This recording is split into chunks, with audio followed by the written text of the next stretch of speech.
Dear students, in the last class we saw the general information regarding the e-payments. Today we will be just seeing what are the requirements for e-payments. To make the e-payments, there should be some requirement, or to build up a e-payment system. To have a e-payment system, some requirements are there. What are all the we will see in today's class. So first one is critical mass. So one of the requirement for the e-payments is critical mass.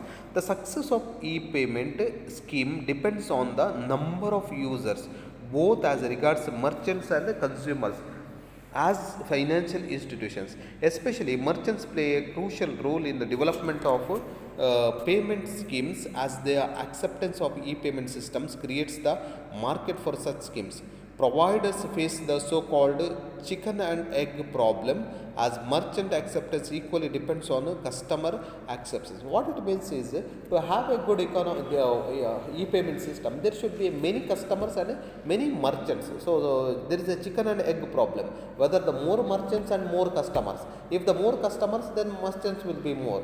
If the more merchants, then more customers. So that is a problem. But what it is said is, there should be so many people using. Otherwise, only a few people are using, then it will not. Now take example, if very few merchants are using, then customers don't feel like using the electronic mediums of payments. If every merchant is going for e-payment, but customers are not familiar with the e-payments, then it is developing a this one attitude of e-payment system in both merchants and customers is very much required. So critical mass is a need of e-payment system. Second point is adoption at the global level. Adoption at the global level. In order to foster cross-border payments in the international market, it is essential that payment schemes are developed that apply across the globe.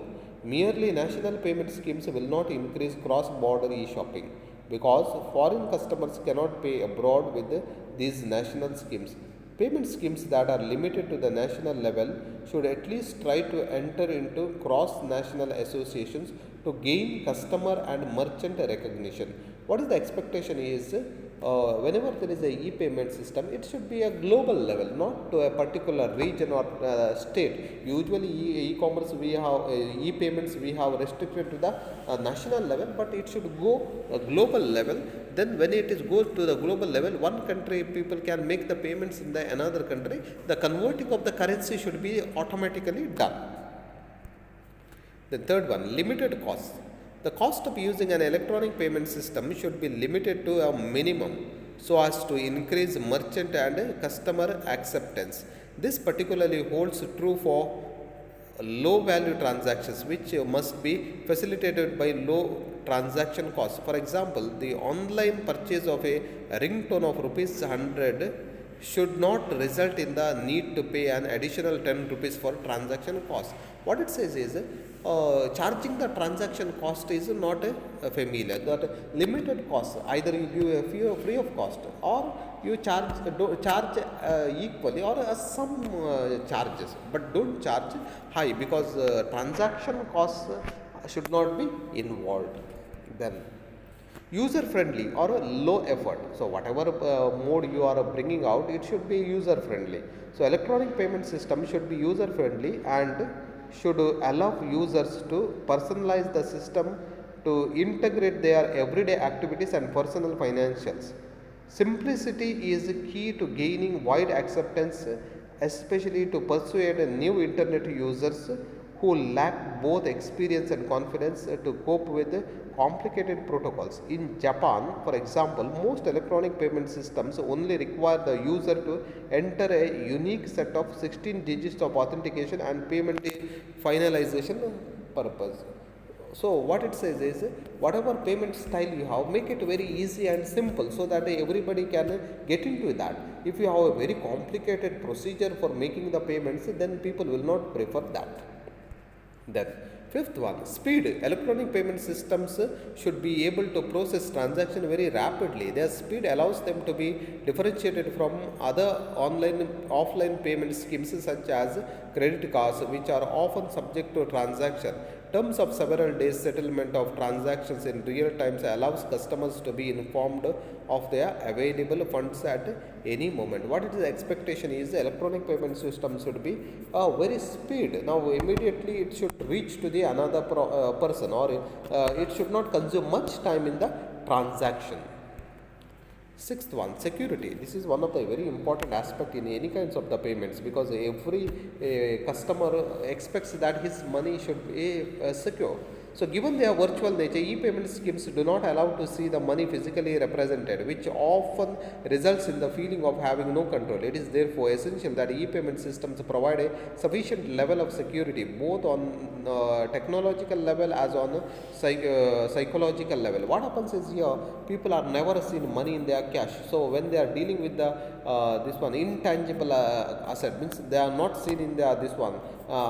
They have not felt the money in their hand, but they are making a transfer. So there is a kind of anxiety. Therefore, a secured mode of payment system should be there. Then, balance of interest. The current financial crisis has demonstrated the importance of controlling financial institutions. Payment instruments which transfer substantial amounts of money should be strictly regulated regardless of the fact whether they constitute online or offline payment systems. However, there also is a need for balance. So, strict compliance requirements could cripple the further development of e-payment systems, particularly if small money transfer would also be subject to such requirements. Hence, a balance between innovation incentives and the protection of consumers is required. So, balance of interest has to be seen, so of the customer as well as the receiver. Protection of privacy. As possible, the cash payments consumers will want to have at least the option of remaining anonymous in relation to e-payments. Moreover, the possibilities of profiling based on financial transaction data should be limited. For example, the use of transaction related data outside the initial business context of the sale of such data to third parties could lead to customer discrimination.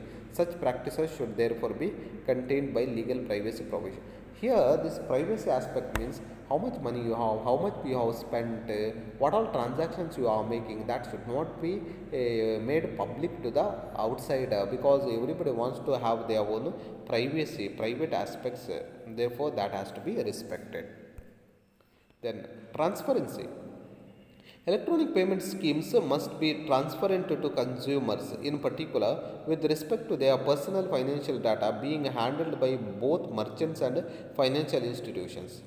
The transparency requires merchants and financial institutions to describe the way in which an electronic payment system works and how they intend to process any transaction requested by customers. So, transparency means the companies or the organization which assure or deal with the electronic payments, they need to be very transparent in matters of informing the merchants regarding their this one, describe the way in which their electronic payment system is working and how they intend to process any transaction, how they are making the process of the transaction. That has to be told well in advance, and it should be transparent. So the people who are dealing with that organization of the e-payment should be aware how they are making the transaction, what is the system of working. Then next point, predictability. For adopted legal rules to be effective, it is required that e-payment systems are generally intelligible, clear and predictable to all actors involved. Any laws applicable to e-payment systems must therefore clearly establish which services do and which do not fall within their scope. So, e-payment systems in some sectors or in some services it is not possible. In such cases, it should make it clear in which all areas this system could be followed, and in which area this is not applicable. That has to be made it clear. Then trust. This is one of the important aspect. Only when there are trust between the parties, then only they will go for electronic payment. If there is no trust between the parties, then no payment is possible. Both the electronic payment schemes themselves and the applicable legal framework must present a trustworthy system. Customers and merchants will refrain from using such payment schemes if the applicable laws cannot guarantee the protection of their interests. equally important is the need to address the issue of perceived trust. The public must be convinced that cyber cash is unforgettable. So what it is the trust in your electronic payment is very important. Otherwise, they will not go for the electronic payment. Let's move to the last one. It's a reliability. The legal framework applicable to electronic payments must be consistent in its effects on all participants. So in case of a dispute, the application of such laws should be predictable and the expected outcome of the dispute should be reliable. What it says is in any kind of the payment, the customers should have a reliance, otherwise they can't. So if any dispute happens, then that has to be settled very soon, so that others also can rely on that. Okay, even if the disputes happen, even if the problem takes place, that will be settled. So these are the requirements of electronic payment. There will be some more, but for our study these are sufficient.